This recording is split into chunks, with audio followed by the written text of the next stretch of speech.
Good afternoon. Thank you for joining us. Well, from airlines to banking, telecom, and media, mass disruptions and big headaches all morning due to a global tech outage.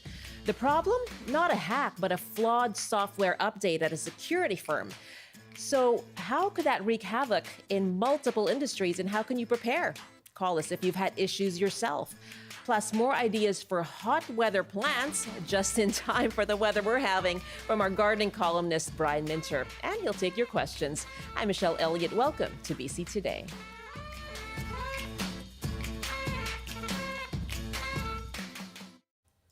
Well, if you needed another reminder of just how much technology rules our lives, this morning was it. A global tech outage led to banking system problems, broadcasters going off air, including here at CBC, and more than 2,000 flights canceled. Here's traveler Lawrence Coe waiting for a flight at Pearson International Airport in Toronto. Well, I'm pretty stressed. We're both tired and also frustrated with the communication, right? Our mom and our little sister are already in Las Vegas, and we're just trying to meet them there. But now our plans are ruined for the summer. That's Alex Coe waiting for a flight in Toronto. Well, the issue was that software update at the cybersecurity firm CrowdStrike. CEO George Kurtz posted on X this morning, "We understand the gravity of the situation and are deeply sorry for the inconvenience and disruption." And he said as of this morning that the issues had mostly been fixed. The system was sent an update, and that update had a software bug in it and caused an issue with the Microsoft operating system. And we identified this very quickly and remediated the issue. And as systems come back online, as they're rebooted, they're coming up and they're working. And now we are working with each and every customer to make sure that we can bring them back online. Well, today's question for you: how are you impacted by that global IT outage? Were you at YVR early this morning waiting for a flight and faced some disruption, a delay or cancellation? Have you had some banking issues? Do you work in an industry like telecommunications, media, somewhere where you came across that blue screen of death, as it's called? You can call us 1-800-825-5950, 604-669-3733. You can hit pound 690 on your cell phone. You can also email bctoday@cbc.ca. Well, joining me first to explain what happened is Carmi Levy. He's a technology analyst based in London, Ontario. Hello, good afternoon. Good to be with you, Michelle. Thanks so much for having me. Well, I have been listening to you all morning trying to just describe what happened. You know what I'm wondering? So many of us know this blue screen of death, right? Like we all have been there, opening up our computers and Windows just won't load. But how was this one issue at one cybersecurity firm able to disrupt multiple industries in such a widespread manner? Well, we think of Windows as the operating system that runs our laptop or our office computer or the machine that we have at home. And that, of course, is true for millions of us. But Windows also runs a lot of computers in data centers, servers, centralized computers that are designed to serve up. So when you go to a website, it's in many cases, it's a Windows machine in a data center somewhere that serves up that page that runs that website. And so, the reason so many folks were affected here was that a common piece of technology, so from this company called CrowdStrike, it was a piece of their software called Falcon Sensor. They rolled a software update to it. And unfortunately, that software update caused those Windows computers in those centralized areas to crash to the blue screen of death. And they kept trying to restore themselves, trying to reboot, and they couldn't, and they crash again, and back and forth they would go, kind of like an endless loop. And of course, if you're on the other end of that, you're trying to book an airline ticket, you're trying to schedule a surgery at a hospital, or use any of the services that rely on these servers, on these devices, you're just getting, it was spinning around. It wasn't actually loading because the computer was not there. And so the reason it was so widespread is because Windows is an incredibly popular operating system for businesses around the world. Right. And many of them use this software from CrowdStrike to provide cybersecurity services. So it sort of rippled out from there, affected a lot of computers, and then it affected everyone who was trying to connect to those computers. Is it ironic to you that it was a cybersecurity firm that's supposed to keep things running smoothly and protect things that ran into these issues?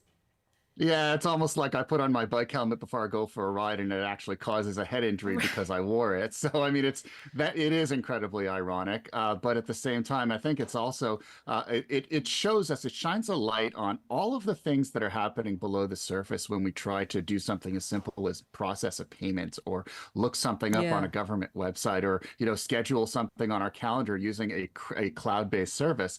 There are millions of pieces below the surface that we never see, and we assume that they will work all the time. And most of the time, the vast majority of the time, it is incredibly reliable. But we only remember, of course, the one time when this cascading failure brings it all down in spectacular fashion. And so this is probably a good exercise, good opportunity for us to appreciate all the things that do work when they work, and maybe cut them a little bit of slack when they don't.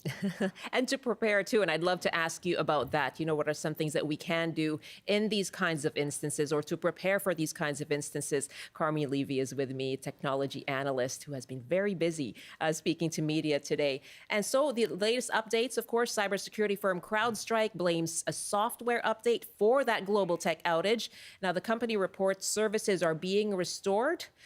Those tech failures hit airlines, government agencies, as you heard Premier David Eby there talked about health authorities having problems, and media and broadcasters as well, including us here at CBC Vancouver. Now, we would like to know from you, have you been affected? Were you affected this morning? And what goes through your mind just listening to all this news? What are your thoughts? 1-800-825-5950, 604-669-3733. And you can also email us bctoday@cbc.ca. It stands out to me that you said centralized. Everything is centralized now. Are there lessons to be learned there from this incident, or is it a one-off? No, there are definitely lessons to be learned because we live in a world of what we call cloud-based services. Software used to be something that we would buy in a box, we would install on our computer or our local device, and it would run on that device. And so if you lost connection to the network, it didn't really matter. You continued working locally and you saved everything on your hard drive, and no harm, no foul. Of course, now software is delivered through the web, and it's delivered through our browsers, through apps on all of our devices. And so when the network goes down, those cloud services are not available. You need to have consistent connectivity.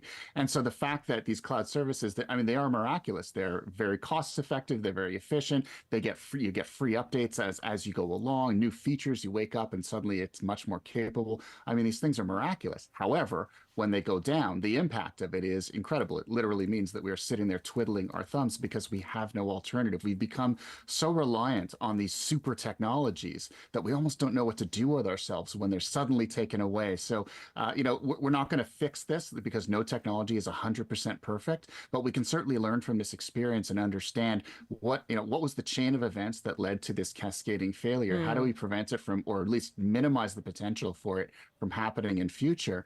And then how do we make the systems that we do have more robust against this kind of thing? It'll never be perfect, but we'll learn from it in much the same way that we learned from the Rogers outage a couple of years ago. We have better telecom services in Canada because of lessons from that particular event, and I expect the same thing will play out here. Any tips for our listeners who, in terms of their banking, their travel, when it comes to technology?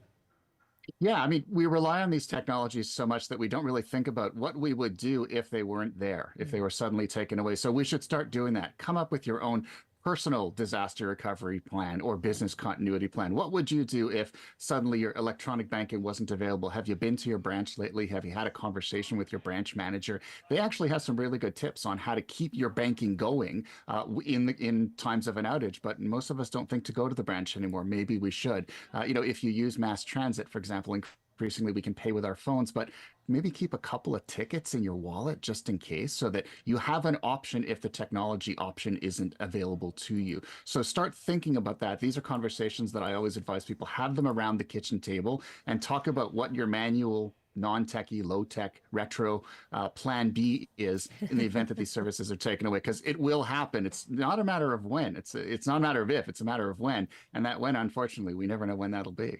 Okay, I'm going to start building a Rolodex then for all my contacts. I never got rid of mine. No, okay, flipping through yours then. Carmi, glad you're on ours. Thanks so much.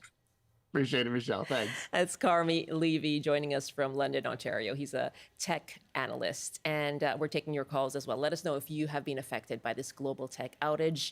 And what do you take from that advice? To be prepared, just have those analog options, alternatives handy, just in case. 1-800-825-5950, 604-669-3733.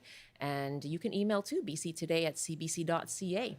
Well, joining me now is air travel expert Pamela Kwiatkowski. And Pamela is based in Vancouver. Hi there. Thanks for joining us. Oh, my pleasure, Michelle. It's great to be here. Oh, Thank you so much for having me. Well, thank you very much. This is one of the ways that people have really been affected today. You see all the footage from airports in the United States, here in Canada as well. What do you take away from what's been happening this morning? Well, it just seems to be a myriad of events this summer. First, we started with the WestJet labor action, and now we're facing some challenges in the airline industry today as a result of CrowdStrike. I think the most important thing is, and what Carmi had said previously, is what is your plan B? And I would also say this is a stark reminder to ensure that you have insurance on multiple of levels, but let's talk about travel insurance specifically today, because many travelers have been affected as a result of this incident. How so? Can you take me through some of the problems that you've been hearing about today? Well, we've had 2,000 flights canceled. Yeah. And air travel is one area of your trip. It's one part of your trip. But if you can't, to the caller that was on previously, or the guest speaking about his experience at Lester Pearson today, there's your travel to your destination, but there's also the cost of accommodation, events that you may have paid for. Travel is expensive, and there are many parts to a consumer's vacation. How are you protecting that against risks that happen, such as today? And I think, travel insurance specifically is a great way to protect your trip. We know that Air Canada and WestJet have not canceled flights, but everyone has been materially affected by the impact on the airports globally. And what is the responsibility then for those airlines that have had cancellations? Well, let's remember, this is not the airline's fault. The airline didn't do anything to cause this disruption. And most airlines have reached out and made sure that consumers can get a refund or rebooking them on the next available flight. But this is clearly a case where the airlines did nothing wrong. This did not start with them. They are one victim of this event, along with healthcare, along with telecom, media. Everyone has been affected by this. And so I believe that they are responding prudently and responsibly. And so this is where we have to add patience to our roster, because it's not their fault. And so getting angry or upset with the airline is not going to solve the problem. However, having travel insurance and being able to be compensated for other costs that you may not be compensated for is really important to remember. I asked Carmi, what are the lessons that can be learned from today's outage? What about airlines? What kinds of contingencies might they be able to set up to, prevent being affected so deeply? Well, this is a complex situation. So, airlines would need to collectively have a plan, because they are interdependent. You may have, you have code sharing. So one airline may take you to one destination and then code share with another airline to form a part of your trip. So it's really important that the industry itself looks at this incident and said, what are the lessons that we've learned as airlines on a global basis, and what can we do to mitigate the impact? Okay. Any thoughts? Well, I think having a conversation and doing a postmortem on this situation, but remember, when you're up in the air, you want all systems to be going. And as a passenger, many, many times, I travel a lot, I would want to ensure that whatever recovery plan is in place, such as an event like this, that it's safe and secure. Okay. Let's keep that first and foremost in our mind, that we want to be safe when we travel, and we want to make sure that any recovery plan is well thought out and safe. Pamela, let me just finally ask you a question. For people who have experienced those delays today, what are some next steps that they can take? Well, first of all, make sure that you check your airline, your flights. Check if you've got accommodations, phone the hotel. If you've got experiences that you've booked, contact them. Is there another way to go? Perhaps you're flying from Vancouver to Calgary. What about driving? Thinking about alternative, if you have a wedding to go to or you have an event there are alternate forms of transportation available to you if you need to get to your destination. But staying in constant communication, getting the updates from the airline directly. As I said, WestJet and Air Canada, Flair Airlines have not had cancellations, so alternate airlines. We do know that most airlines are providing you with a refund and rebooking you. They're making every effort to make you whole. But if you have to get to your destination, there are other forms of transportation that may get you there. It really depends on how long your trip is. And absolutely, before you book a trip, get insurance. Insure your cost of your trip to include things like accommodation, excursions, cruises, all of those things, because these incidents are covered. These are unexpected, unforeseen incidences that are covered by an insurance policy. Great to speak with you, Pamela. Thank you very much. My pleasure, Michelle. Have a great day. You too. Yes, I hope things get better for people you work with. That's Yes. Pamela Kwiatkowski, who's an air travel expert based in Vancouver. And our question to you today, if you have been impacted by that global tech outage, you can give us a call, 1-800-825-5950, 604-669-3733 by email. It's bctoday@cbc.ca. And now to talk about the impact on banks, there have been some disruptions there as well. We're joined by Mark Ting, Personal Guide to Finance, a partner with Foundation Wealth, and also the personal finance columnist on the Coast, of course. Hello, Mark. Hi. Hi. What have you been hearing in terms of banking? Pretty much it's been a non-event, at least on the Canadian side. I mean, the issue happened while most of us were sleeping, and by the time we woke up, it was basically resolved in Canada. I did speak to a couple people at banks and at credit unions, and I've asked if they've been hearing from their clients or their members concerned about their money. Is it safe? Cybersecurity, all that sort of thing. And for the most part, no, it's been a non-event. One person mentioned that two people asked about it, but they just basically asked, "Do I have access to my money?" And the response was yes, status quo, and that they were appeased and they left. Any thoughts as to why that may be? Why it's been a non-event? I mean, we heard that there have been some impacts on banking, but are there ways that perhaps banks here have been inured against any kind of technology problems? I don't know if that's something that you'd be aware of. Well, I think it's just because we were sleeping when it happened. Just Like if timing. we were if it were in a different time zone and this happened, there'd be quite a bit of panic. And we did see that in the markets in other parts of the world. There's something called the futures markets where stocks can be traded before the stock market opens, and those were halted, and there was definitely a lot of red on the screen. But when markets actually came back online in Canada, in BC, it's at 6 o'clock in the morning, they were actually green. They've since come off, but overall, I think it wasn't because of this incident. I think the markets have already moved past it. The belief was that this is a one-off event. It's not an ongoing risk. There's a lot of relief, actually, that it wasn't a cyber attack. It was more of just an upgrade that could be unwound. So for the most part, I mean, there's obviously some ramifications. We are seeing, like the company that involved Cloudflare, I mean, they're being punished, and their competitors are doing well, just on the belief that businesses might move from one cybersecurity software provider to another one. But overall, it's what we live in. We're in a digital world. We do need these cybersecurities, and this was definitely a hiccup.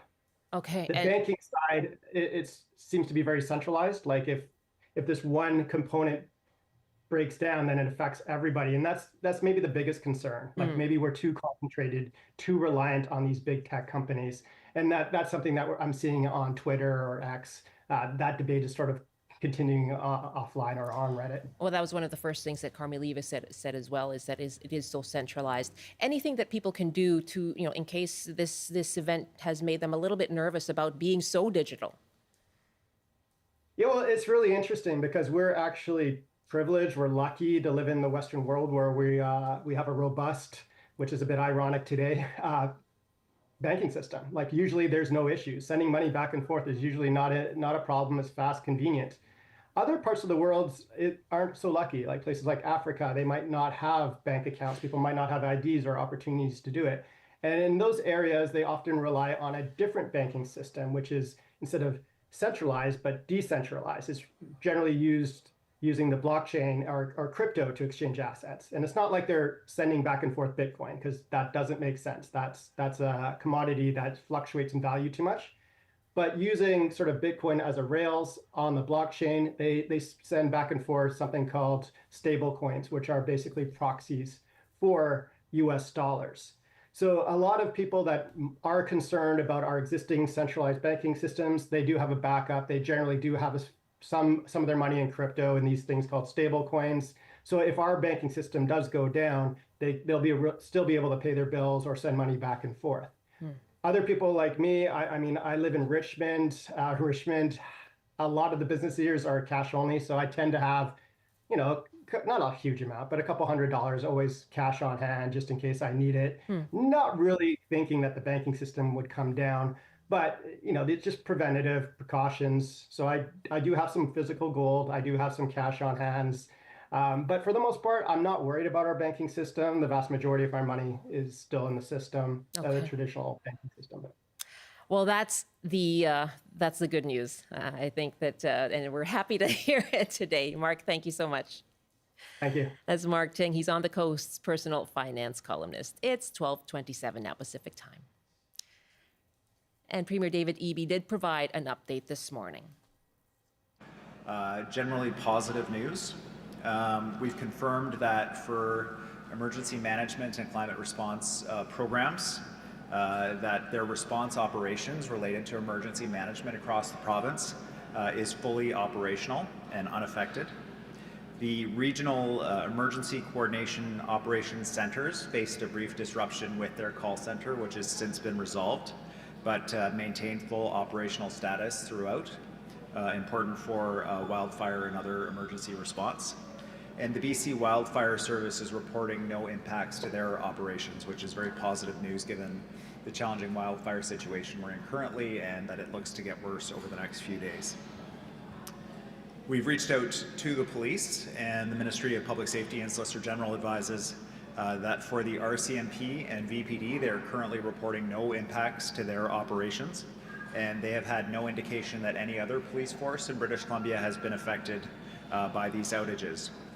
We've also been advised by ECOM, which is the organization that runs 911 services for British Columbia, that there are no impacts to 911 services in British Columbia. 911 has been affected in some jurisdictions in North America. Thankfully, so far, British Columbia remains unaffected.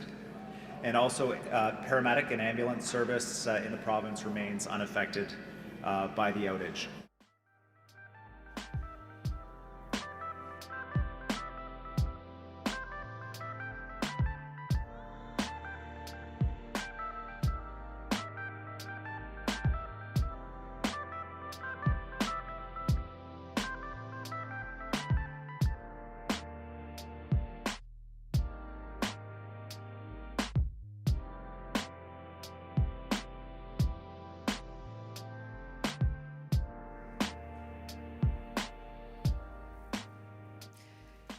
Just before 12:30 now, and Brian Minter, our gardening columnist, is back today. He's going to take your questions in our next half hour, but first he joins us now, and he has some ideas for heat-loving plants. Just in time, Brian. Hello. Hi, Michelle. You know, for years, the industry has been ready with really exciting new plants. The problem is with all things that are new and exciting, not everybody buys into them. And at the Cultivate show in Columbus, Ohio, which is North America's really leading show in terms of introducing new and exciting products, what the breeders have done is innovate so many of these great new plants to make them far more appealing. And I think next year is going to be the year you're going to see some in the consumer world, so many great new plants that you've just never spotted before. And I think that'll make a difference in terms of people adapting them to their gardens. Michelle, things like, and people don't even know what this is. It's a soiree. It's a very strong blooming plant, totally heat and drought tolerant, like crazy. But the new varieties are looking like Japanese azaleas of all different colors and bigger blossoms 3 times the size. So that's really great. things like the scaevola, which is an Australian native. Oh my gosh, the intensity of the color has improved like magically. And there's the toughest petunia in the world is called the supercal, CAL.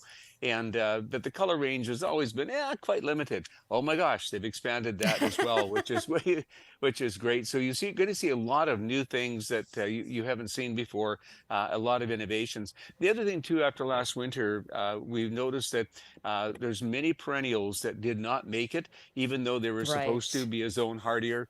The work on echinaceas, that's what people love, birds love. It's an environmentally great plant. They've got them now a zone hardier, and that is going to make a difference. The biggest problem is people plant them in the late summer, fall, going into the garden, and they're not making that first winters. These are, and got a chance to talk to the breeders and some of the work they've done, like bulletproof in terms of really great. So it's good to see that. And Michelle, the other thing too, just very quickly, in terms of landscape design, very much comprehensive in terms of your whatever small space you have in your patio. Really, that inclusivity of being included, not only you, but the color, the design of the outside, putting pollinator plants in, bird attractors. So it becomes more or less a small environment, which is really nice to be included in. You can just see that change taking place. And, you know, there's in tropicals too. Oh my gosh, the same old tropical doesn't cut it anymore, Michelle. New splashes of color. Right, new tropical varieties. isn't tropical. That's right. It's so unique and different. And the beautiful mandevillas that everybody loves, but many new varieties. Now they take the heat, they take absolutely everything. They're spectacular. But now they're more widely available. So I'm really excited about next year and the potential for a lot of new plants, new design ideas, new hardiness in terms of plants. So I thought, you know, great new show, great ideas, and looking forward to introducing those to many growers in British Columbia next year. Are going to have some pretty great stuff out there. That's exciting. And, you know, I think you're right. Perhaps not quite on board years ago, but now there's so much interest in heat tolerant plants, right? And we got to look at that soiree plant this morning. It's gorgeous. Oh my gosh. Isn't it nice? Yeah, just beautiful. Brian Minter is with me, joining me from Country Garden Limited in Chilliwack. He'll take your questions in our next half hour. That's coming up after the CBC News update. And here's Rob Zimmerman. Good afternoon. The out-of-control Shetland Creek fire north of Spence's Bridge has grown to 124 square kilometers, up from about 50 yesterday. The BC Wildfire Service says the jump is due to significant overnight growth and more accurate mapping. Meanwhile, the regional district has expanded an evacuation order to cover about 85 properties in the Venables Valley area, while the Cooks Ferry Indian Band has issued orders for several reserves along the Thompson River. And as we've been hearing on the show, today's global IT outage has caused widespread disruption across several industries, including significant issues within the healthcare sector here in BC. The province's Ministry of Health confirmed the disruption is affecting networks and computers. The ministry says it has implemented contingency plans to ensure healthcare services remain operational. Meanwhile, major airports, including Vancouver International, are experiencing some disruptions as well. Many banking and travel companies, as well, travelers who are going to the U.S. are told to check their flight status with the airline before going to the airport. And now the forecast: high temperatures and severe thunderstorms are forecast for many areas of the province. On the north coast, a mix of sun and cloud this afternoon with a high of 20, highs around 30 with showers, smoke and thunderstorms in the Peace. In the central interior, a high of 30 with showers and a risk of severe thunderstorms. Highs to 38 and hazy with some sunshine. You may see some thunderstorms as well in the Kootenays and Okanagan. And for Metro Vancouver, Greater Victoria and the Fraser Valley, sunny this afternoon with highs from 24 to 27. That's your CBC News update from Vancouver. Mark Ting had a good bit of advice. He said just always have a couple of $100 in cash, just for any eventuality. With the outage? There you go. Yeah, I'm not much of a cash I know, person. not many people are. Me neither. I had $5 in my wallet this morning, and I gave it to my daughter to get some ice cream. And so now I'm out. Yeah. Is $5 enough for ice cream? No, I did No. scrounge up some Yeah. loonies and toonies. Nice. Some toonies, yeah. Nice. Rob, thank you very much. But there you go. welcome. I leave you with that 'Kay, bit of good tip. wisdom. Sure. Yes, thank you. And bet. actually, we have an email from Lisa who does just that. And Lisa writes, today's outage hasn't affected me, but I always keep at least $200 cash in small bills. I keep a landline that I can use at home. Cash is small bills, so they're handy if there's an earthquake. This is something that is supposed to be part of our earthquake kit as well, right? On our list there is to have some cash because everything electronic can go down. I think we should be prepared constantly. Just locally, once I went for groceries and the store system was down, so if I hadn't had cash with me, I would have wasted time and gone home without anything like most other folks had to do at that time. Lisa, thank you very much. You are a smart one to have that handy. So that's a good bit of advice, I think. Thanks, Mark, for that. And thank you, Lisa, for your email. bctoday@cbc.ca is where you can reach us.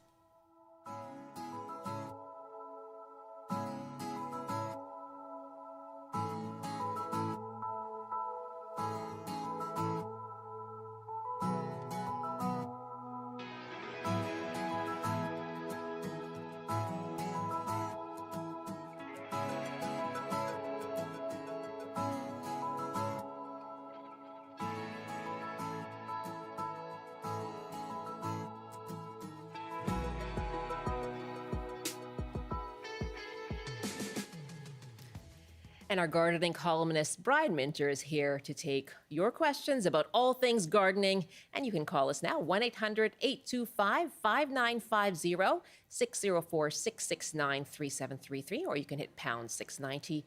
Our email is bctoday@cbc.ca. And Doug is calling us with a question for Brian from Creston. Hello, Doug. Hello. Thank you for taking my call. I appreciate your program. I listen to it whenever I can. I don't get it on my home at all, but I pick it up on the road. Wonderful. And I have a question. I know Brian talked about walnut trees and pruning them in the summer. Right. What we've got here, and I'm not the only one, I have 3 beautiful young walnut trees. The first, they're Carpathian. The first started to produce last year. And I also have 2 almond trees that we've been producing crops on up here.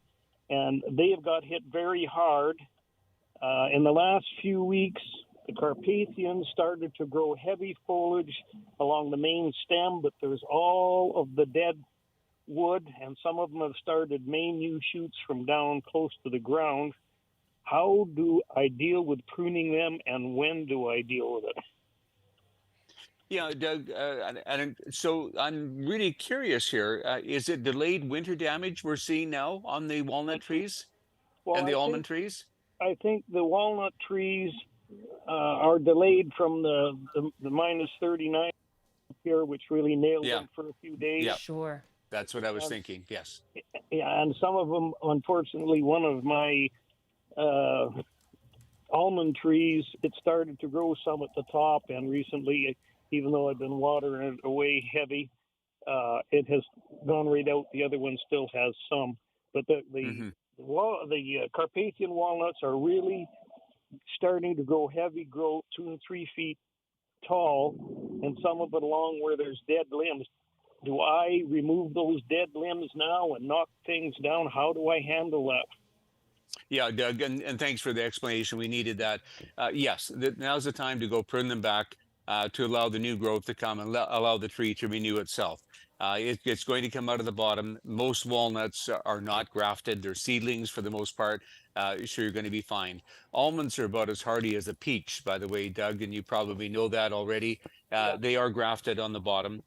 So essentially, as long as you have your new growth coming from the graft, anything above the graft that's got life on it, prune it back, and you'll find it'll come along just fine. Incidentally, just so you know, back in ancient history, a lot of the walnuts came from the Middle East, and all the crusades and all the wars we had over the time, a lot of the folks brought these walnuts back to various countries, and the Russian walnuts came from the same history of the essentially of the Carpathian, the more we call the English walnuts, But because they went to a northern zone, they're much hardier than the traditional English ones. So lots of interesting stories out there. But Doug, good question. Cut them back, and you should get enough growth this summer over the next few weeks with the heat we're having to get those trees pretty much back in shape for hopefully some production next year. Yeah, we have 2 black walnuts. They did fine. That's why we originally got they them would. more Yeah. hardy. They weren't Yeah. going to have a crop, but they're growing fine. At least. Good, Doug. Yeah. Well, Doug, great to have you listening to us when you can. Thanks for the call. Thank you kindly. And Jeff is our next caller now from Maple Ridge. Hi there, Jeff.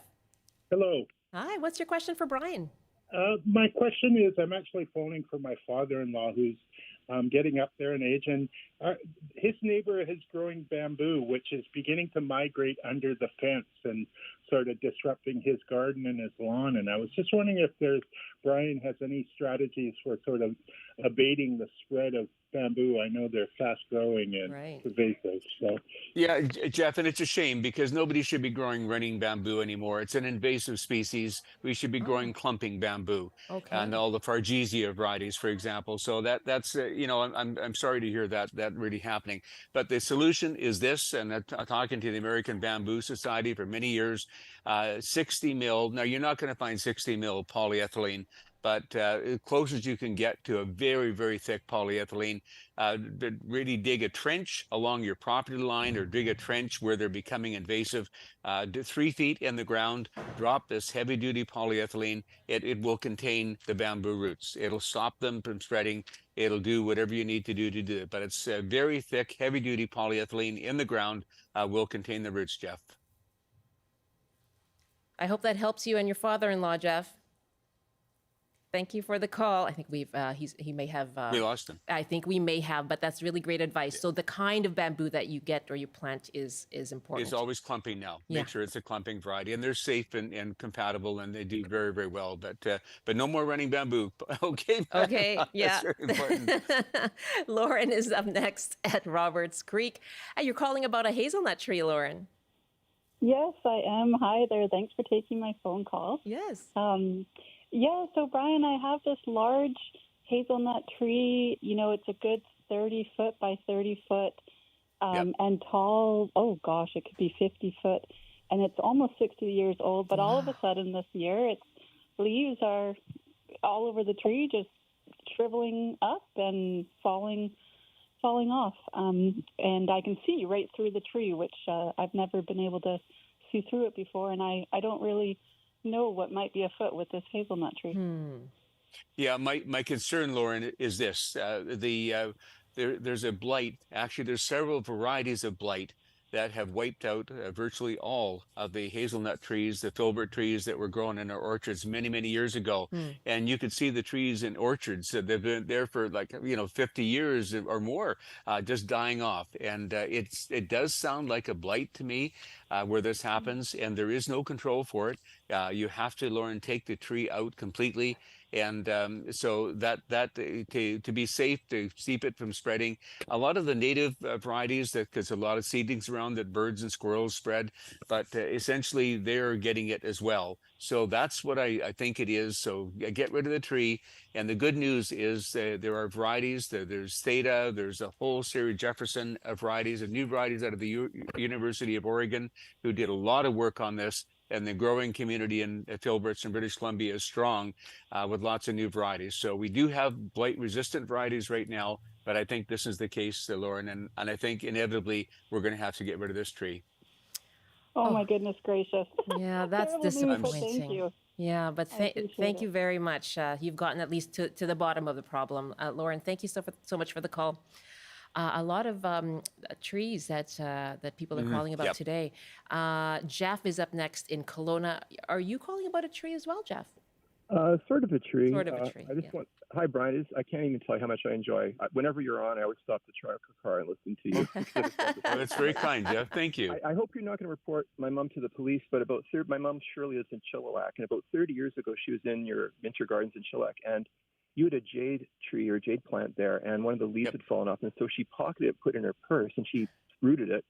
And now, probably 25, 30 years later, we have a beautiful jade plant. Oh my gosh. That's wonderful.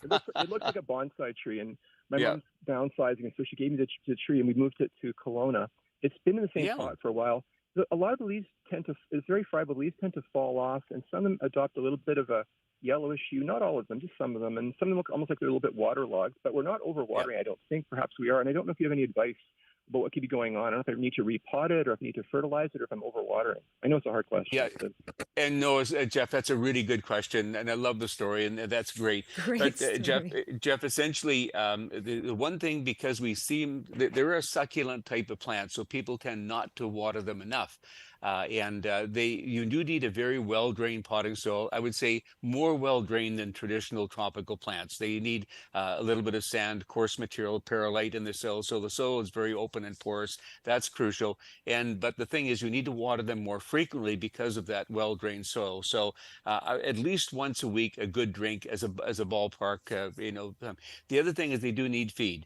And I would say during the growing season, the best one is probably 20-20-20.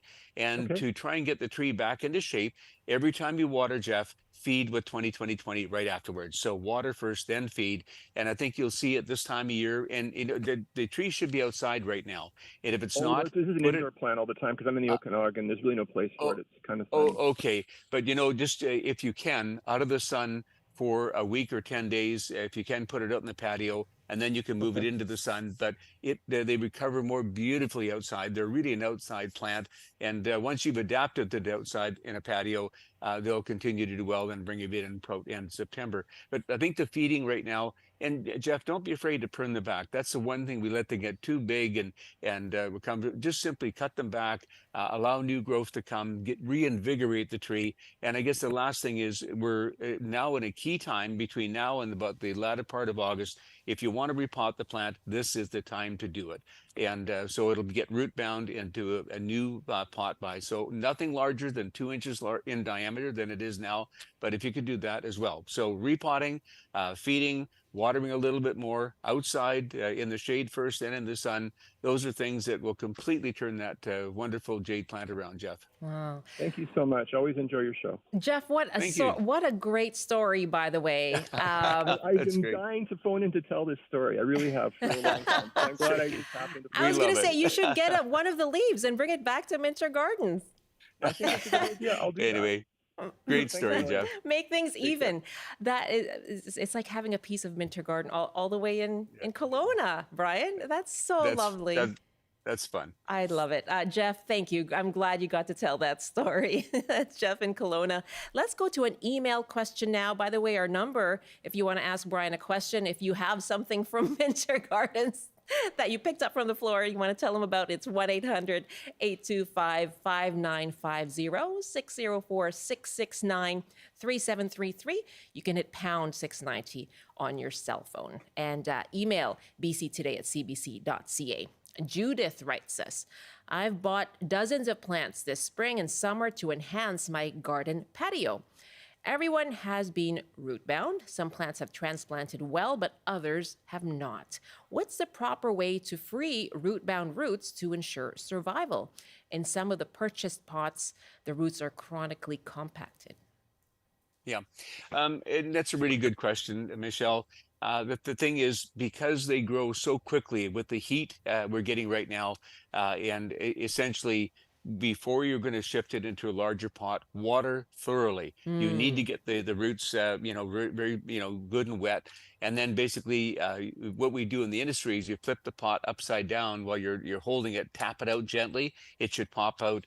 And then, put it in a larger pot. Right. Now, next week, according to CBC, we're going to get a little bit cool weather. So wait till it cools down a little bit next week. And because today and tomorrow, we're going to be very, very warm.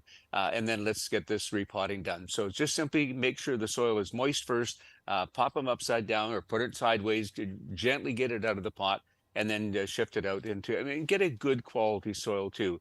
I always recommend the professional mixes like your Sunshine Mix or Pro Mix. Those are really good mixes to get them established quickly, but it's a good time to do it right now. It's a perfect time.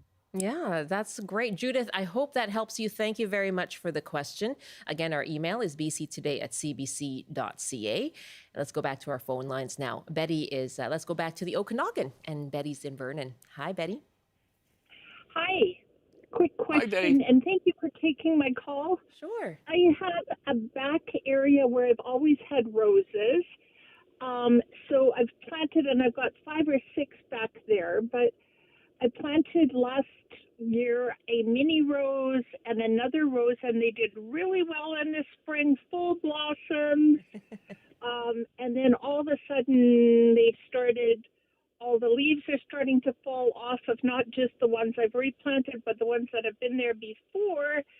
And all the leaves have fallen and the roses, and I'm just I bought another one, but I'm a bit afraid to plant, kind of wondering whether it's heat or fertilizer or not enough water, like what it is. Betty, we are experiencing right across the Lower Mainland an issue where the winter was so severe on so many varieties of roses. They started out okay, and they sort of like got a little bit, the intensity, like with the walnut trees we talked about at the beginning of the program with Doug, they got beat up a bit. And the best thing in the world to do, the fact that they're still alive right now, to me, I would take a pair of shears, I would prune them back about a third. I would feed them because they need lots of vigor. And I love timed release fertilizers, something like a 14-14-14, and they should come along just fine. If they've survived now, it's mid-July. If they survive to this point, with a bit of feeding, a bit of pruning, they're going to flush back and be fine. And I would also, Betty, plant the one you just got. Let's get it in the ground and let's get it going. Okay, so part of it is I can just, even though the leaves are sort of dead on it, I can just prune it sort of back and, okay. And Betty, we do this all the time. Sometimes you get a rose that's overwatered or unhappy or dried out, and we just prune them back, feed them, and oh my gosh, they just jump right away. Within about 10 days, 2 weeks, they're back in flower. Oh, that's exciting. And you can go ahead with the new ones as well. And Betty, I can hear just how much joy you get from your roses, so I hope that all works out for you. I have probably 25 varieties in my yard. Oh my gosh. I'm just like, it's so hot back there. It must be gorgeous back there. Thanks for the call.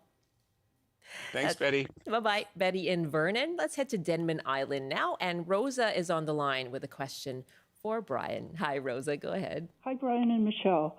My question is for raspberries, and very simply, to water or not? Yes. The one thing, and this is really a very good question, Rosa, because raspberries do need water, but they don't want excessive water. So when you water well, water deeply, and then let them dry out between watering. They hate wet feet. That's the nemesis of raspberries is wet feet.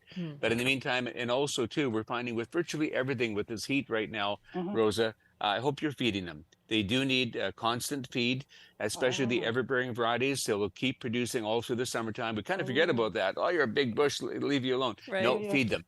And good to know. that will make a difference as well. Oh, cool. Okay, fine. Yeah, no, that pretty much answers my question. That's great. Okay, that's really useful. Constant feeding, but watering not so constantly. Good advice for raspberries, and good luck to you, Rosa. Thanks for the call. Michelle is our next caller now from North Vancouver. Hi, Michelle. Hi, Michelle. Hi, hello. Brian. Great name. Yes, I think so too. Thank you. Oh, and you're asking about blueberries. Yes. Yeah. This is my property for 12 years. I think the blueberry bush has been there for probably close to 30 years. I recently set up a drip irrigation, so it's don't water too much those raspberries. Oh, I think there's somebody else coming back into our lines here. I'm not sure if Rosa's still there. If we can just move our lines. They're trying to get on. Okay. If our control room can just ensure that we just have Michelle up on the line, please. Hi, Michelle. Go ahead. No worries. So there we my go. quick question is just how do I prune this? Now everything needs water. Which has become very productive and branchy. Okay. And, that's a really good question, Michelle. All the blueberries do not like to be pruned very much. You notice when if we go through the fields, they lightly prune, or if you got one branch that's, very heavy duty compared to the other ones, you take it out and thin it out because you want to open a series of small branches everywhere that'll produce lots of food. So basically thinning it out is all you really do with the blueberries. And that in terms of pruning, that's basically it. And they'll live for a long time. They'll outlive us Michelle, with no problem at all. But again, make sure you're feeding them because they produce a lot over the summertime. They do need that constant feed around them. I like using timed release fertilizer, leaving it 14, 14, 14 for that continuous feed. And that's basically it. But blueberries are easy. And again, a very barky, open, porous, well-drained soil that's acidic, that's their happy place. Oh, having lots of blueberries is my happy place. Michelle, thank you very much. Good luck to you. I hope you get to enjoy lots of blueberries. I just got a 10-pound box yesterday, and a lot of blueberries were had at my house. One last question here from Jackie by email. We have a potted Scotch pine tree on our deck, which we have had for about 3 years. It has done very well up until lately. Its green color has started to fade, and it's looking like it's drying out even though we water it thoroughly. Wondering if fertilizer could help. Any advice, Brian? Yeah, that's the whole thing. The size of the pot. We talked earlier in the program about, is it time to repot? If the plant is really, really root bound, you might consider putting it into a slightly larger container at this time of year, and make sure it's a tree soil. Tree soils are very open, very porous, very different from potting soils. That's number one. And yes, you put your finger on it, Michelle. They need to have feed, that constant feed, 14, 14, 14, because when we're watering more frequently, sometimes 2 or 3 times a day right now, we're leaching all the goodness out of the soil. And again, I'll go back to that 14, 14, 14 timed release fertilizer, because it will last 4 months of continuous feed, and it'll help them get back. So it's a repotting situation in the right type of soil, and the fertilizer will really get the color back. And look at the very tips of the plant, Michelle, because the candles for next year on the tips of the branches should be forming now. If you got the candles forming, that's a good sign. Ooh, okay, watch out for that. Jackie, thank you very much for your question. Brian, I know you had a fantastic time over at that horticultural show in Ohio. You're going to another one, I believe. Well, actually, I've been going down to the States to talk to growers about, let's get excited about getting some of these new plants out and get them into the folks, to the consumers' hands. And that's really important. So a little encouragement and sharing some of the trends from Europe and they cultivate, because there's a lot of good things happening in our industry. So Michelle, thank you for the opportunity and to talk to our wonderful listeners. So really appreciate it. Great to have you, Brian. We'll talk soon, okay? Take care. Take care. Bye-bye. Brian Minter is our gardening columnist on BC Today, and he'll be back in 2 weeks.